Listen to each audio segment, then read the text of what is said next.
имрӯзҳо дар корхонау ташкилот ва муассисаҳои вилояти Суғд бахшшуда ба ҷашни Наврӯзи байналмилал чорабиниҳои фарҳангӣ фароғатӣ баргузор гардида, сокинони касбу кори гуногун ҷашни аҷдодиро бо рӯҳияи болида ва шукргузорӣ аз ин ватани ободу озод таҷлил менамоянд.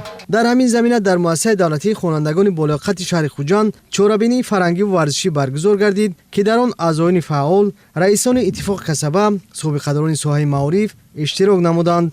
иҷрои расму оинаҳои наврӯзӣ, ки аз гузашта то имрӯз боқӣ мондааст, ба дили хурду бузург шодиву фараҳ мебахшад. дар ин айём бештар кӯдакон суруру шодмонӣ намуда аз омадани баҳор ва ҷашни Наврӯз мужда медиҳанд. иҷрои бозиҳои гуногуни наврӯзӣ дар баробари чолоку солим гардидани кӯдакон миёни наврасон риштаи дӯстиро мустаҳкам менамояд. бо шарофати истиқлолияти давлатӣ, Наврӯзи бостонӣ имрӯз дар сарзамини мо ҳамчун муҳимтарин ҷашни миллӣ ва давлатӣ таҷлил карда мешавад.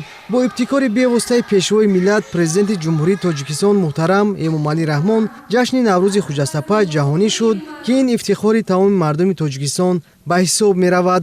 Наврӯз, ки дар худ суннатҳои нек аз қабили инсондӯстӣ, сарҷамиву муттаҳидиро таҷассум менамояд, бахшида ба ин ҷашни оламафрӯз ба 30 нафар собиқадорони соҳа, 30 нафар тарбиятгирандагони мактаб-интернати шаҳри Бӯстон тӯҳфаҳои хотиравӣ супорда шуд. ҳамзамон ба 70 нафар омӯзгорону кормандони фаъоли муассисаҳои таҳсилоти миёна, олӣ ва миёнаи касбии шаҳру ноҳияҳо ифтихорномаву сипосномаҳои Федератсияи Иттифоқи касабаи мустақили Тоҷикистон, Иттифоқи касабаи кормандони маориф ва илми Ҷумҳурии Тоҷикистон, Шӯрои иттифоқҳои касабаи вилояти Суғд ва Иттифоқи касабаи кормандони маориф ва илми вилояти Суғд супорда шуд. бо мақсади тарғиби тарзи ҳаёти солим дар рафти чорабинии наврӯзӣ як силсила чорабиниҳои варзишӣ ташкил ва гузаронда шуданд, аз ҷумла сангбардорӣ, дастхобонӣ байни аъзоёни Иттифоқи касабаи муассисаҳои таҳсилоти миёна, олӣ ва миёнаи касбӣ ташкил гардид. ҳамаи ғолибон бо тӯҳфаҳои хотиравӣ қадрдонӣ карда шуданд.